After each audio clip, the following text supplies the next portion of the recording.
Kuya Bal nagulat sa kanyang nasaksihan during o bago mag-start ang birthday celebration ni Beyonce. Yes, mga Mima, dahil nga po mga Mima ay sobrang dami pong supporters na dumating. Yes, nasa 400 na nga daw yung dumating kanina. Yes, mga Mima.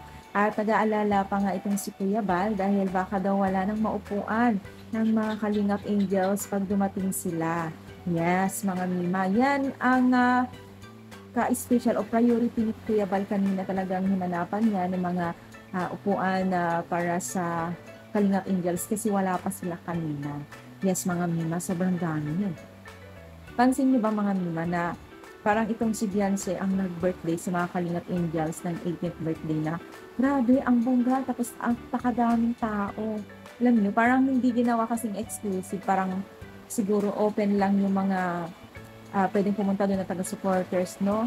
Siguro ganun ang ginawa nila Kuya Bal. Pero syempre, nag-panic din. Syempre, alam naman natin, kilalang-kilala ang Team Kalingap sa buong bansa at even din sa ibang bansa, di ba? So, talagang binumog po ng netizens yung birthday celebration ni Beyonce.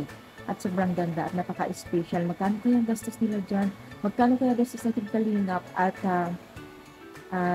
sponsor, no? Sa tingin niyo magkano ang kanilang gastos dito? Sa sobrang dami ba naman ng kanilang bisita, di ba? Di biro. So ano sa tingin niyo mga may comment down kung magkano nila yung gastos po nila kay Beyonce, yung mga sponsor at ang Team Kalingap. Dahil sa sobrang dami ba naman kasing bisita, syempre tsak matalamak din po ang pagkain dyan, di ba?